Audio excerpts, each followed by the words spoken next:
Open, outspoken, it's ophthalmology off the grid, an honest look at controversial topics in the field. I'm Blake Williamson.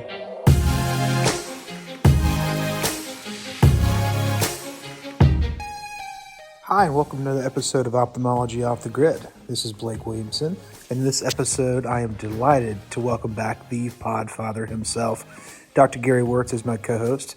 As a guest, we have Dr. Keith Walter. We talk about the challenge that it is to face some of the dogmas that we see every day in clinical practice.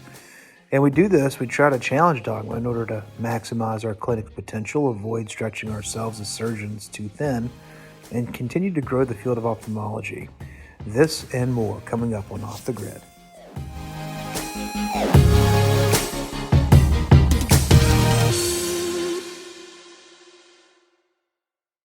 Support for this podcast comes from Bryn Mawr Communications. BMC produces a number of informative podcast series spanning a variety of topics in ophthalmology. Discover a new show at itube.net/podcasts. Welcome to another episode of Ophthalmology Off the Grid. It is Mardi Gras week, people. I'm so excited. Lots going on down here in Louisiana, and we have ACOS as well upcoming this week. So it is just a fun time. And I reached way back in the Rolodex and found the original podfather himself and have convinced him to come back on Off the Grid, making his triumphant return. Dr. Gary Wörtz. Gary, how are you doing, man? Dude, Blake, it is so good to be back on the open and outspoken Ophthalmology Off the Grid. I just have to say that you have done a fantastic job. I've loved listening to each episode, and still the biggest fan of this show. And it's always an honor to come back on and to be the guest. Well, you definitely have lit the way, my friend, and blazed the trail. So I'm just trying to not lose listeners. So I appreciate everything you've done, and it's so awesome to have you on. And so we talked about what do we do, and like I thought the coolest thing, we're going to be doing 3 episodes together, and I thought for the first one we could do about like challenging dogma. Everyone thinks differently and does things differently, but it's just crazy how some people have something ingrained in their brain, like they have to do something a certain way, whether it's when they see post-ops or what drops they use or how do they do their incision or you name it. People are deeply ingrained in that. And so we were like, who can we get to who like thinks differently?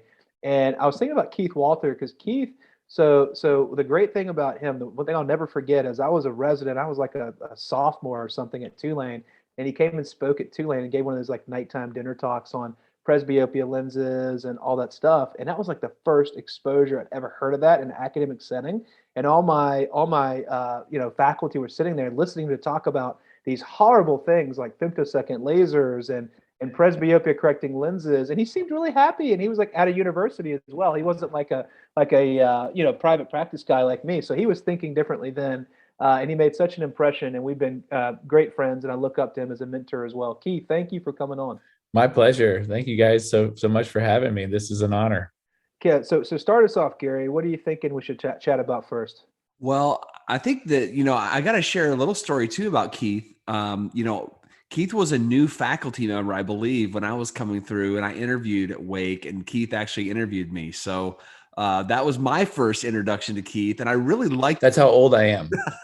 No, you were a very junior faculty member at that point. I think you had just finished your residency, so it wasn't that far out.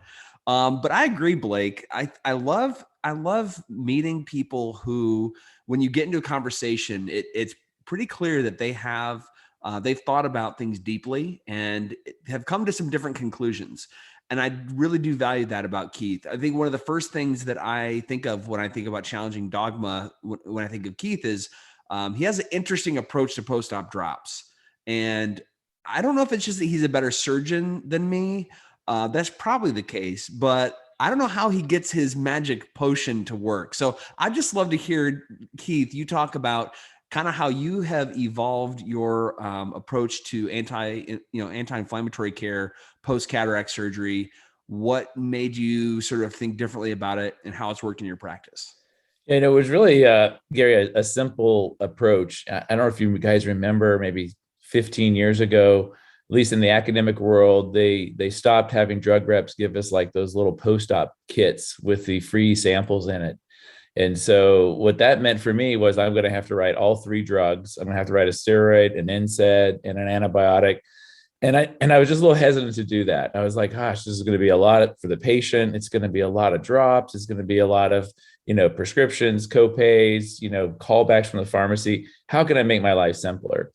And at that time, I was involved in a lot of NSAID studies where we did NSAID alone in one group for post-op pain, inflammation of cataract surgery, and nothing in the other group, no steroid in either group. Of course, steroid was a rescue, right? So I thought, you know what? I really like this new drug. I think it was Zybrom. I like this Zybrom. Works pretty well. It's like my favorite NSAID. It's not toxic, and Bronfenex seems like a good molecule. Works well. It's just twice a day at that time. So I thought, you know what? What if I just prescribe the NSAID like these studies did, and then I can always add the steroid if I need to. That was kind of my sort of thinking outside the box. Like, we'll just add the steroid if we need to. That'll keep it easy for the patient. And at that time, it was just a steroid and an antibiotic. And I thought that was pretty simple for the patients. And so an NSAID, an NSAID twice a day, no tapering, no difficulties with grandma trying to figure out a tapering schedule, and then just the antibiotic. So I tried it, and I think I had a fellow at the time, and after about 200 cases, she was like, we haven't added a steroid in anybody. Like, we've gone 200 cases with none. And I was like, really? We should study this. Like, we should write a paper about it. And so that's where it kind of started. And then it just sort of evolved from there. We started looking at like CME data. We started looking at, postoperative inflammation data. And what we noticed was the only time I really needed a steroid is if they had a prior history of uveitis. So that kind of made sense. They get more inflammation in those cases. Or if they had any kind of retained cortex or lens fragment, then of course they probably had more T cell inflammation and they needed it. But I kind of stuck with the Bronfenac molecule over the years. It's evolved into just once a day. And then I also jumped on the bandwagon with just Moxie in the eye. So I don't use a topical antibiotic. That's been going on for like 6 years. So for the last 6 years, I've been doing just Bronfenac once a day, starts 2 days before. And that's the only topical drop. I do Moxie in the eye at the end of intracameral Moxie in the eye at the end of surgery. We've done published papers on low CME rates. We've published papers on our comparison to other historical data. We published one paper looking at different regimens, different ways doctors do it at Wake. And the CME rate has been incredibly less than what I had before when I was using steroids mostly and not. And so it's like 0.1%, 0.4% at the most. And so less than 0.5% of CME in our patients. And this is OCT defined CME. And also, and less inflammation than you would think. So when you did that, like how many faculty at Wake Forest, where you're a professor, do what you do versus do it the old fashioned way with multiple drops? They do. None of them do it the way I do. That's my point. And that's the point of this podcast is I'm listening to you and I'm just being honest. Like I'm listening to you and I'm like, I believe you. Number one. Number two, I think that's great. Number three, like, I don't know if I'm going to change what I'm going to do. That's the whole point of dogma is like, why? I mean, I know why I'm not changing is because I have the 3-in-1 Imprimis drop. So it's already in there anyway. So it's like, whatever. Maybe if I was still using the 3-in-1, I would, but it's just crazy how geared we are to like, even when we're listening to this, we're kind of like, yeah, but what I'm doing is working. But like, it sucks having to be on 3 different drops, Yeah. Yeah. I want to stop. I want to go back to something that Keith said, because I feel like I don't think it was quite 15 years ago where the reps, I think Allergan and Alcon, they were providing these kits. Right. This was, I think, about 2010, because I had been out of practice long enough I finished in 2008. This was sort of the way everybody did it. And, this is the unspoken rule. And Keith, you tell me if I'm wrong here, okay? At least the impression I got was, we're going to give you a kit. We're going to give you the Predforte, and we're going to give you the Nevanac or whatever the non-steroidal is, as long as you write the Vigamox or the Gaddy, kind of even Steven. Right. So the expectation was, we're going to give you enough samples of the other, so the patient only has to fill one prescription, and we're going to give you a nice kit that has like sunglasses, a patch, some tape, and like a little bag, like a little zipper bag. And it was like this fantastic little deal. But I think when there was some issues with sampling and whether the antibiotic was off label and whether that was promoting something off label, there's kind of this gray area. And it was like in the dark of night, both companies came to the same conclusion that like that program is done and it will never happen again.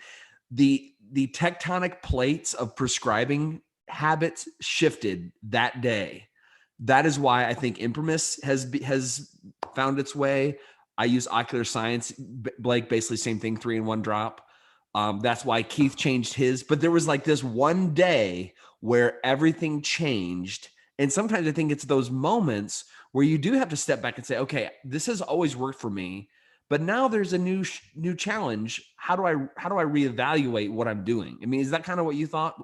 Yeah, I think the only difference is I think it was earlier for academics. I think academics had kind of like, oh, this is like you said, this is inducing us to prescribe a certain drop or certain brand, and you're right. That's exactly right. They give us the pred and then maybe give us the ketorolac.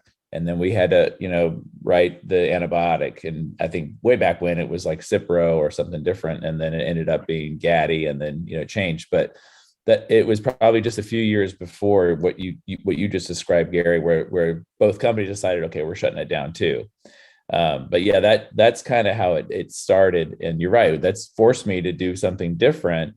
And like Blake said earlier, just sort of, let's think outside the box. How can we make this, a win-win for our patients? How can we make this easier for our patients? And so, again, that's kind of what I've stuck with, because I like my once a day. Grandma doesn't have to have her grandson get off work to put drops in her eyes at 4 times a day. And, we look at, I think the other thing too, I had to realize that I had to tolerate some cell. Like I see cell at a week or two. We'll talk about post-ops, but, depending on when you see them, you'll see some cell. But, do we have to treat the cell just because we see it? So I don't treat the signs. I just treat the symptoms. If the patient actually has photophobia and irritation or red eye, yeah, I'll treat them with steroids. I'm not anti-steroid that much. I will do it, but I don't think they need it in every case. I think just because you see some cell doesn't mean they have an iritis. I think it's different with post-op inflammation.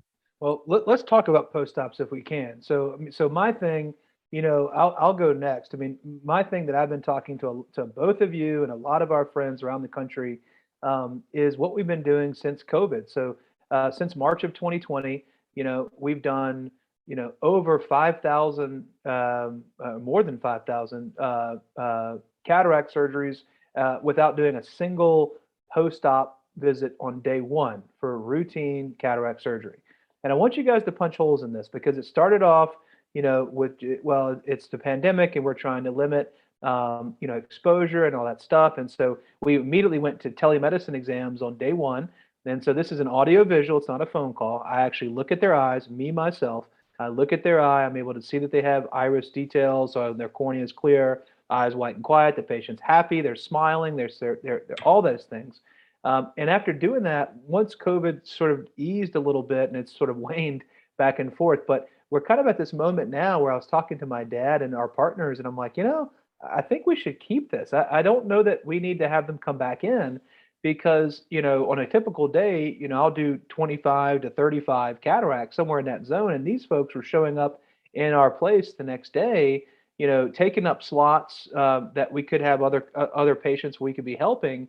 And some of them are driving 45 minutes an hour just for me to, walk in and for 90 seconds say, yeah, you look great. It was just a total waste of time for the vast, vast majority. So, in my mind, as long as I'm looking at them virtually on their eye, day one, and they're happy and the eye looks great, I feel like I'm doing right, and I think I'm doing the ethical thing and the right thing by not forcing them to drive. They all have transportation issues, or many of them do.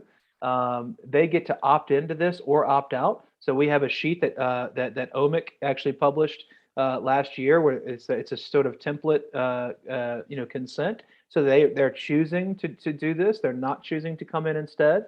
And there's only a handful of things that you're worried about, looking at on day one anyway. And a few of them are not really a huge deal. How many opt in how many opt out that they want to come in and see you? Do you look at that? That's an interesting. 0%. So 100. So So literally, or Like close you're to way zero. more popular than that. Come on, I don't believe No. that. I think I can't believe no one wants to see your face the next day. Come on. Nobody. 100% of them opt into the virtual visit, and the few things that you're thinking about that are even, there's only four things. It's IOP spike. It is a corneal abrasion. It is the third thing is a wound leak, and the fourth thing is TAS, right? So three of those things aren't huge deals. I mean, if they do have it, so for pressure spike, I give them Diamox the night of and the next morning, as long as they don't have an allergy. And these are non-glaucoma patients, remember. So if they have glaucoma, I'm making them come in because I did a MIG, so I want to check their pressure day one. So non-glaucoma routine cataract surgery. So I'm not worried about pressure spike. For the corneal abrasion, they're going to tell me, ouch, this hurts. I can't see what's going on. That patient's coming in. A wound leak, man, I feel like I do a pretty good job sealing the wounds. That thing's going to seal up within a day or two anyway. And we're doing intracameral antibiotics, and I'm treating topically with the 3-in-1 Infamous. So I feel like I'm okay there. And TAS, how many times do you see TAS in a career? And if you are going to see it, usually their eyes are going to be red and angry, and they're not going to be seeing very well, and it's going to be off. So we have a very low threshold to bring them in. So guys, why am I wrong? Why is this bad that I'm doing this? So I'll poke holes in it as best I can. And first of all, Blake, I think this is how we advance our field. People are willing to take maybe a little bit of risk or just looking at a situation differently. We evaluate and appreciate people who do things differently because we all learn, right? And so you're just taking a different approach. It's not that you're not seeing them. You're just not seeing them in a traditional setting.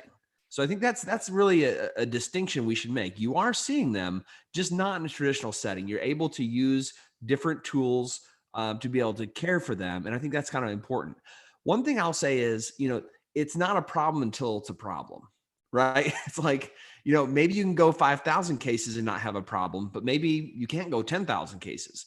And so at some point, there will be a situation, and whether or not you would have caught it by seeing them in the office or not would be up for debate. But at some point, something might happen where, looking back on it, someone might say, well, if they had come in, you might have caught it. So fair or not fair, things happen sometimes, and we don't catch everything. So I would worry just medical legally, not practically. I think practically, there's really not much to say about it. I think you're doing a good job, but medical legally, I think because it's just a little bit different, you might open yourself up to a little bit of risk. The other thing I would say is, we do a lot of co-management in our office. So I think part of the problem or pressure you're feeling is, if you have to do everything yourself, you have a limited bandwidth. There's just a limited number of people that you can see.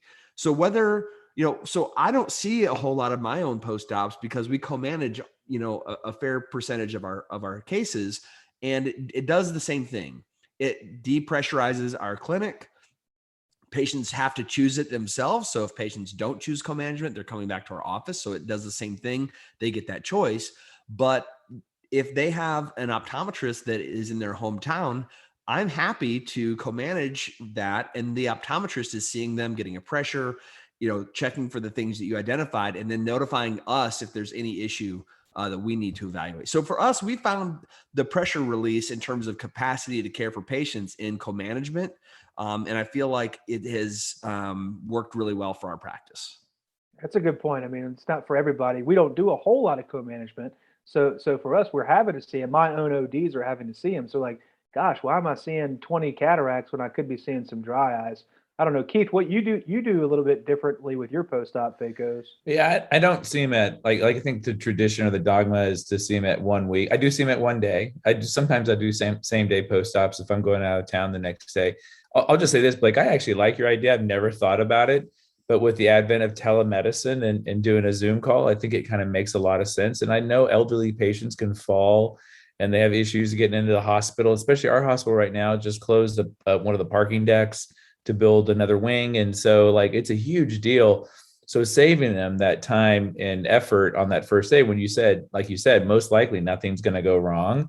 And probably you could reassure any patient, if their vision's blurred the first day, or they're having a little scratchiness or a little flicker of light on the side on the first day, like some of them do, you could probably reassure 99% of those patients and not need to see them. So I actually like your idea. I think it's a good one and I might adopt it. My other thought though on post-op is, do we really need to see him at a week? I've never done the 1 week post-op. A lot of my partners do. And I do a lot of eyes 2 weeks apart. And my thought is, why do I see him at 1 week in between when it's just most likely they're going to do fine? And I can see him in the holding area if I need to. A lot of times a fellow will check them in the holding area, and then they'll let me know, oh, they're doing great or they're not doing great. Most of the time they're doing great, right? So I'll go ahead and do the second eye, and then everything's fine. Then I'll see him 2 weeks after that. My thought is the 1 week visit is really not necessary. They'll call you if they need to see you. I think that's the key, is they really will call you if they're not happy with their vision, their expectations weren't met with the multifocal lens, if they, got a little redness or a little bit of irritation, then they'll call us, and I'm happy to see them. I always say, yes, come in. Yes, come in. It's always yes. My staff knows just to put them on the schedule. They don't even have to ask me anymore. But then the real question, we're thinking about this dogma thing. What if after the second eye, do I need to see him at 2 weeks? Can I just see him at a month, like 1 day in 1 month? Do I really need to see him at 2 weeks? Because most of the time I'm just sort of patting them on the back and they're patting me on the back, and we're like slapping high fives and they're doing great. So I don't even know if we need to do that. And then again, with co-management, maybe the same thing. I'm not even sure the optometrists need to see them if they're doing really well. So Keith, you're seeing them in like in the PACU before they go roll back for their second eye, pretty much? Yeah. So, I mean, I think the big challenge that people would say is like, oh, well, you want to refract the first eye to see if you need to like move the second eye. But I can't remember the last time I had to do that, because with modern formulas and with auras, kind of like my backup, like I'm not really cheating the second eye as much anymore. I was just taught to do that in residency. So I'm like, oh, this 1 week refraction for the first eye is so important, because I may want to move my lens choice a half diopter, but man, I rarely do, anymore, because of modern formula. As we're talking about challenging dogmas, dogma, et cetera, I think the biggest dogma, or maybe the biggest elephant in the room, is immediate sequential bilateral cataract surgery, right? That's the biggest dogma around. Like, we don't do both eyes on the same day. And obviously there are major financial implications for surgery centers, institutions, and us for not doing that. But when we talk about like the stupid things or the things that we do just because we like bureaucratically can't do them, bilateral cataract surgery like checks all of these boxes, right? It increases our efficiency. They could come back for one post-op day one visit possibly, and then maybe come back in a month. We're generally not, redoing the, lens formulas or repeating biometry, all the things we used to think about. And then with intracameral antibiotics or wound construction, if your endophthalmitis rate is, like 1 in 5,000, which, in our practice, that's about where we're at. To have a case of bilateral endophthalmitis, it would take like 23 million cases, to have a case of bilateral endophthalmitis. Like we'll never do that in our lifetime, right? That would be like 1 in every 8 years in the United States, there might be one. And endophthalmitis is treatable. So it's not to say that we would like that, but what do you guys think? This has to be coming in our very near future. I know there's some people working on this, but everything in life, we talk about inflation and prices like continue to go up. There is deflation in medicine. Our prices continue to go down. I think it's the only sector in the United States where price continues to go down in terms of reimbursement. And thankfully we have refractive, et cetera, those sort of things that help us. But I mean, if it were, you could bill the same and you'll get the same, fees covered, would you guys do bilateral, sequential cataract surgery tomorrow? Absolutely. Yeah, I would. Absolutely. I remember I was involved in the first LASIK study at Emory back in '95, and we had a study where we did, bilateral same day or sequential LASIK 2 weeks apart. And the whole thought was, maybe like Blake just said, maybe you do one eye, see how it does. Right. And then you kind of adjust the nomogram for the second eye. And, the results actually ended up being exactly the same. Like Blake said, rarely change anything for the second eye, but the satisfaction rate on doing both eyes the same day with LASIK was over the, out the roof, with crazy higher. And so I think that, with same thing with cataract surgery, I'm sure it would be, unless there was like super dense lenses or you had a problem with the first eye, then you would abort the, bilateral, of course, right? But I think on routine cataract surgery, everything goes well. You might tell them you're not going to be able to drive for a day or two just in case they're blurry or something. You let them know that ahead of time. But gosh, yeah, I think the convenience, patients ask all the time, right? Hey, can we get both eyes the same day? And I'm always like, no. Right. And, for no good reason, but no, we can't. It's just, again, financial, right? Yeah. Or bilateral yags. Aetna won't even let us do one eye, so they let us do both. Right. Yeah. Right. It's funny. Speaking of bilateral yags, so for patients who choose presbyopia correcting lens in our practice, we do not charge for their YAG capsulotomy because if they're having some issues, like those lenses can be kind of testy if you have even a little bit of PCO. So let's say like 6-8 weeks out, where technically you can't bill for a YAG.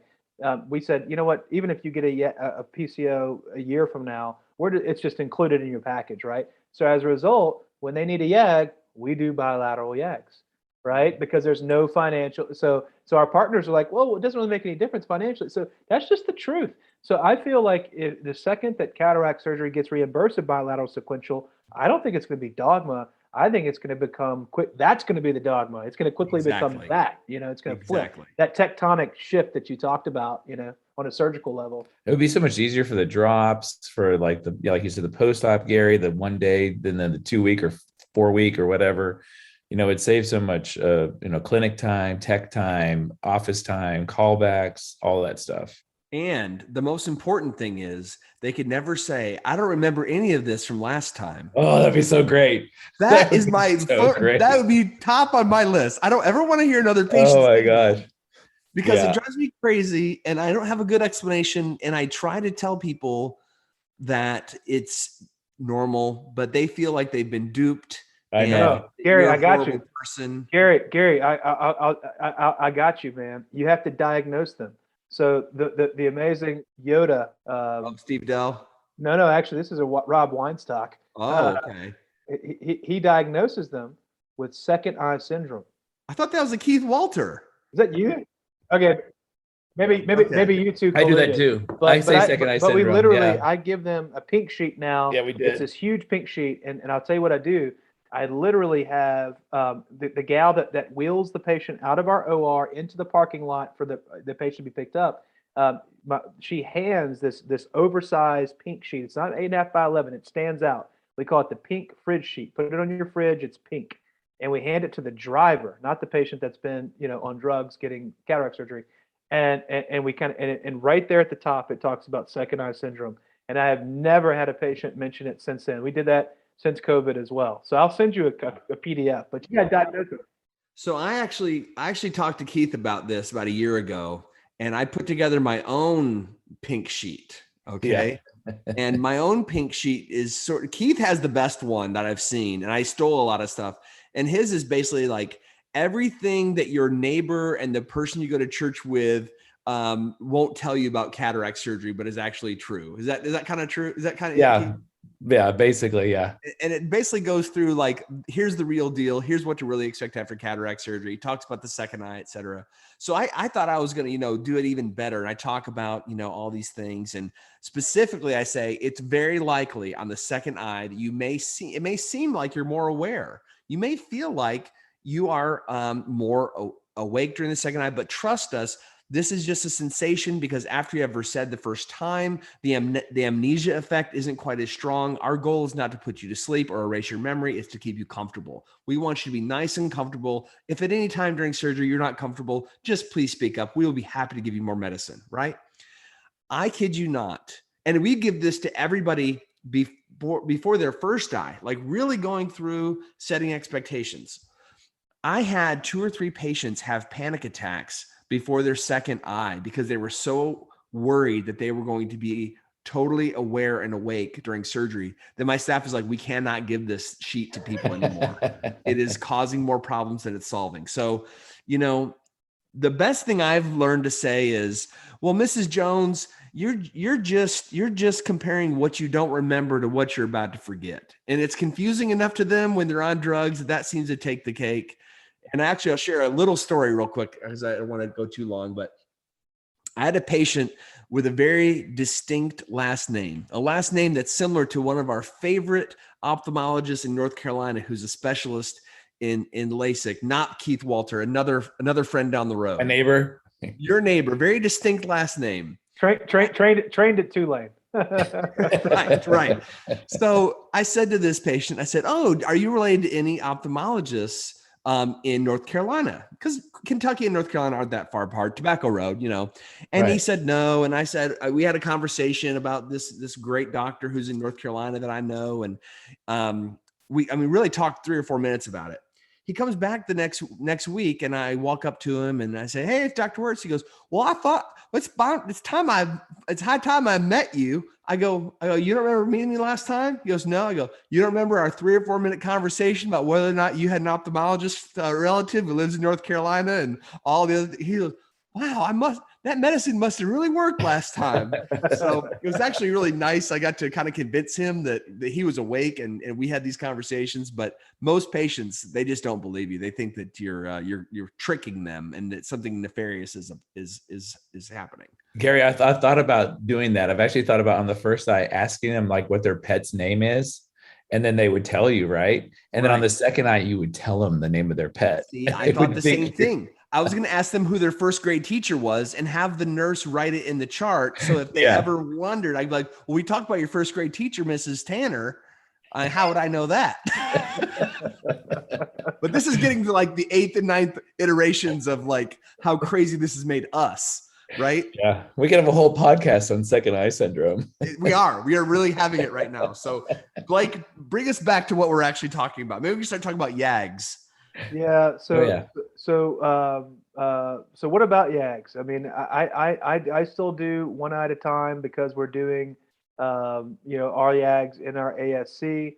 I'm doing early YAG whenever I need to. We're not charging our presbyopia correcting patients, and then we do bilateral, as I mentioned. I don't know. I feel like I think that I'd have no problem doing bilateral YAGs. If we didn't take an economic hit and I didn't earn the surgery center, probably wouldn't. Yeah, same. The biggest thing for me on YAGs, Blake, is just the lens. The need for the lens, I don't think is necessary. And I know you probably already are forward thinking on this, but like I first thought about it again, probably 20 years ago when I was doing a lot of PKs, and I thought, well, that lens sucks on the eye pretty hard. What if I like dehiss a wound, So I thought, well, maybe I don't need it. So I realized I didn't need it a long time ago. But it's funny how my partners and other docs I've talked to, they're like, "Oh no, you got to use a lens." And here is that dogma again. I'm like, really? But it's gooey. It's uncomfortable.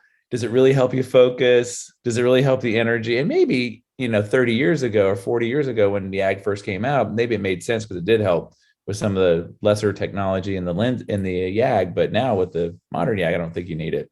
I know you don't. I'll tell you how necessary it is. Even though the three of us had chatted and sort of game planned for this podcast, and we discussed that we were going to talk about the lens with the YAG, when Gary just teed it up, I didn't even think about lens. I'm over here talking about bilateral YAGs. It's so back of my brain that it didn't even register that to mention the lens thing that we discussed. So yes, don't use lenses for YAGs. I never have. I just don't get it. Gary, you used to, now you don't. What's going on?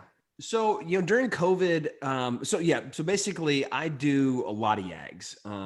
And my entire Fridays are YAG days. I have 2 rooms and I'm basically going from room to room. I've got a sliding door between my laser rooms and I just do YAGs. So for a long time, thousands of cases, I used an Abraham lens. And when COVID happened, I was just worried about touching someone or maybe my finger would, we didn't know a lot about how COVID was transmitted. And I was just worried. I felt like the less contact I had with the patient, the better. Right. So I just decided that I would just try to learn how to do YAGs without a lens.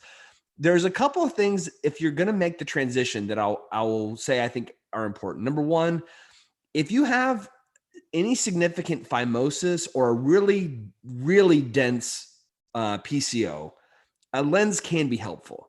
If you have any corneal pathology or dry eye, a lens can be very, very helpful because otherwise you're going to be risking turning the energy up and pitting the lens. And if you're YAGing a silicone IOL, I don't exactly know why this is, but it seems like if you use an Ibrahim lens for a silicone IOL, you can turn the energy down a little bit, and the dispersion of the energy is less, and you'll get less pitting. So I will say, like, those are the caveats, or I still will use a lens occasionally and have one near, but that's maybe 1 out of 100 or 200 or 300 cases. So it's very rare that I'll use one, but I do have one nearby.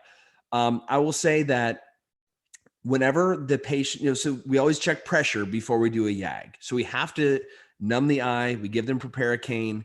And the worst thing is, if you don't instruct your techs to make sure they keep their eye closed afterwards, a patient will sit there with their eye open, and they'll get enough SPK that it's hard to do the YAG through that. So make sure that you're instructing your techs to have the patient keep their eye closed up until the point that they're going to have their YAG. But otherwise, no. I mean, I'm curious to know where do your all's energy settings look like on YAGs? I'm just curious. I do 2.5 millijoules. I'm 2.6. Yeah, like I was gonna say 2.4 on the one I use at one location. Another location I have to go up on. It's a little older laser. I've used a little bit more. Gary, on the dry eye thing, I totally agree. I just have them, like, a lot of times I don't use a lens. I'll just have them blink more, and that just a blink, and then I can shoot, and usually I'll get through. But you're right. That's the one time I think, maybe I should use a lens. Not once ever in the past 6 years have I used a lens to do a YAG. Not once ever. Not for phimosis, not for anything that you just mentioned. One thing that I think I'm going to take from this podcast and start doing is I may start using a lens for my LI61 AOs, because you're right, they do pit. In fact, I love my Invistas because, like, they never pit. You can crank that sucker and it's fine. But dude, LS61s, they will ding up, and and I don't do a whole lot of co-management, so I'm less concerned than maybe you are. But sometimes I have gotten a call back from the few that I do co-manage, and the optometrist is like, "Hey, I was wondering about this," and I'm like, "Oh gosh." So anyway, so I think maybe I can start to use a lens there. I don't know. Here's the other thing I stopped doing. I used to, check pressure at an hour. Then I went to 45 minutes. Then I went to 30. Now I'm not checking pressure afterwards. I just let them go. We had such low incidence of pressure going up, but the dogma was you got to have them sit around and check the pressure. We just changed that this year, Keith. So literally like 3 months ago, my nursing team sat me down and said, "Hey, Dr. Blake, well, by the way, like, we haven't had a pressure spike after a YAG in 27 years that we've been here." Exactly. Like Miss Dinah, my sweet Miss Dinah, has been with us for nearly 30 years. She's like, "We've just never had that." But I just thought I'd mention it. Your dad had never said anything. He just said keep going. And I'm like, "What? I didn't know we were checking pressure after YAGs. SLT's okay, but YAGs?" I had no clue. And like it has saved them so much time to churn through 25 YAGs in 1 hour, Well, and here's the thing, like, I think this is a good segue into what are your prescribing habits after YAG, because I feel like it is so all over the board. In residency, we were taught to prescribe, we had to do the iopidine pre and post, and I still do that. I'm not sure if you guys do that or not, but and then we did steroids for a week afterwards. I think it was like BID for a week. And then I talked to a bunch of colleagues, again, dogma, some people were like, I never prescribe anything post-op YAG. And some people will just prescribe an NSAID. And I will say this also, pressure spikes, we've had a few. And I wonder, if it's 30 or below, a patient probably isn't going to notice it, but they will notice it when it's getting above 30 or into the 40s or 50s. And we've had a few of those. And, I'm just curious, what do you guys, so here are my general rules of thumb. I don't prescribe the steroid or anything unless they have posterior capsular retention syndrome. So if they've got that milk that when you hit it with a YAG, you get this sort of plume of stuff that goes into the vitreous. I feel like that's inflammatory.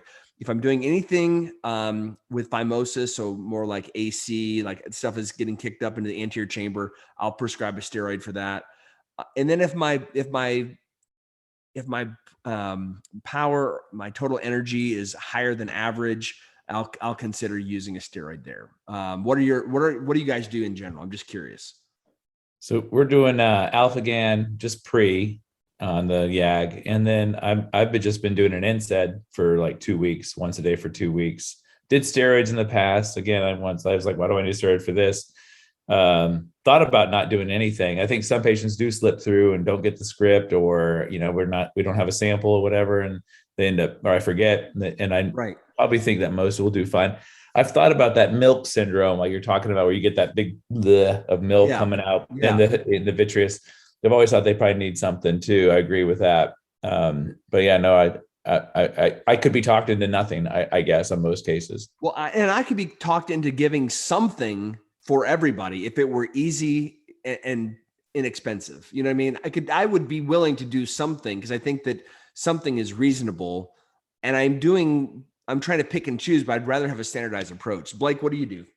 Yeah. So when I started our practice, they were doing steroid prednisolone 4 times a day for a week, and then twice a day for a week. And I'm like, what? And so literally, like, overnight, I changed it to just 1 drop once a day for 1 week.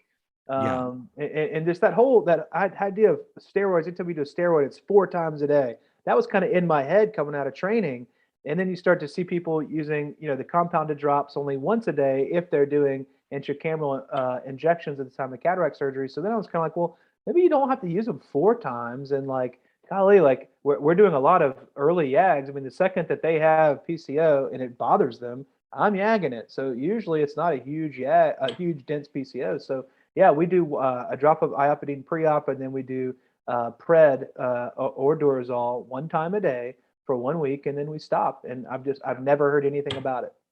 Yeah, I think it's something that if we talk to 10 ophthalmologists, there'd be 10 different protocols. I think everybody does something different. It's probably the one thing that is so disparate across the board. Everybody I talk to has some different regimen that they do. Yeah, it probably tells you that there's no one way to skin a cat, like right. There's probably all right, or nothing's right. Exactly. One thing that I need help on is the idea of seeing patients, prior to surgery, because this is something that we're going through in our practice right now, where, my father is 71. He's thinking about, slowing down. He already has slowed down a little bit. And he wants to maybe think about maybe doing 1 week of 1 week on, 1 week off, which sounds pretty awesome. And the week that he's off, he's like, you know what, you can just do my cases. So I'll do 30 and 30 or 25 and 25, whatever that week is. So I'll double my surgery, but overall our clinic doesn't lose any surgery. But the challenge is I don't have time to see those patients preoperatively, to set expectations, to talk about lens choices, to get them comfortable with me, et cetera, because my schedule is already full. And, so the idea is maybe he could see some of those patients, on the front end for me and say, hey, you know what, my son's going to do your surgery. And I just trust his recommendation, and I just shake their hand in the PACU, ask them if they have any questions, and just kind of move on. But that's not something you see a whole lot of. I mean, I have friends in different states that do stuff like that, but you don't. And I know that many people do like same day surgery. That's that's well known. But it just seems like that's kind of been not what I've always done. I've always liked the idea of sitting them down and giving them the no rings, no read, like no pain, no gain, and talking to them about all the different we can't make you as good as what God gave you, and all the little things that I do on the front end to set those expectations to keep the patients happy on the back end. So I don't know if you guys have any thoughts about that, but I'll tell you a couple stories that I think will illustrate maybe where our profession is heading, or where other professions are ahead of us. My son broke his finger a few years ago, maybe 5 or 6 years ago, playing dodgeball of all things at school. We took him to Kleinert and Kuntz, the very best hand specialist probably in the United States. It's overkill because this was not a big deal, really. We didn't think, but they happen to have a clinic in Lexington. They actually, when I was in training in Louisville, they did the world's first hand transplant. Same group. The very, very best hand surgeons you'd ever want exist in Kentucky for some reason. So we take him there, and we meet this fantastic PA. PA's like, he's got a hammer fracture of the first phalanx or the second phalanx, and he's gonna need to have a K-wire, and Dr. So-and-so is gonna do it. And we're like, all right, cool. And so we drove over to the surgery center, and this is my most precious thing in my life, in my world, is my son, and his finger is very important to him and his future. And so we get there, she basically just says, "Hey, I'm Dr. So-and-so. I'll be taking care. All I do is hand surgery all day.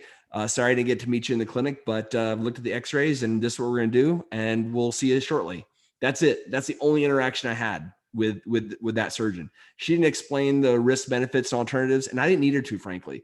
I needed her to be able to do the very best job at the one thing that she does, which is surgery. And the more she's in the operating room doing surgery, the better she's going to be able to take care of my son. She had full trust in her PA to diagnose, do the appropriate, x-rays, get her the information that she needed. And she took that baton and she ran with it. And he had a fantastic result. No problem whatsoever. Yeah, it wasn't necessarily the hand holding, I'm Dr. Blah, blah, blah. This, I've done 1,000 of these and, here are the risk benefits, et cetera. But I didn't need that. I needed a perfect surgery. Number two, I had an arrhythmia and, a flutter, thankfully, something very treatable, but I needed to have an ablation. And so this was a couple years ago, and, had a cardiologist. I've been following me for a long time. He's like, it's not getting better. Let's just go ahead and get this ablation done. And I'm like, okay. And I go and I'm literally sitting in the PACU of the cath lab, and I meet the guy and same thing. He's like, "I'm Dr. So-and-so. I've reviewed the data that your doctor sent over. This is something that we're going to take care of, in the cath lab. And you're going to go back and see him afterwards." And I just thought, this is exactly what should be or could be or maybe is happening in ophthalmology, where we have really bright, smart colleagues who are optometrists who are very adept at diagnosing, running tests, counseling patients. All of these things are completely transferable in terms of, getting the biometry, looking in the slit lamp to see if a cataract is there, having your criteria about whether or not someone has endothelial cell loss, like, Fuchs or retinal detachment, or, getting an optos. Like, all of these things can be handled by our very, very bright and adept colleagues in optometry.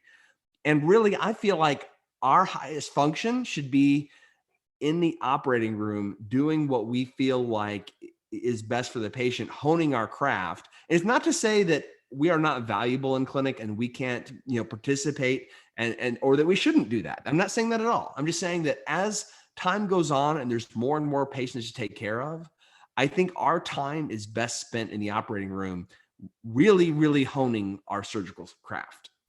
I think, Gary, you make a great argument. I think about even a colonoscopy that I've had.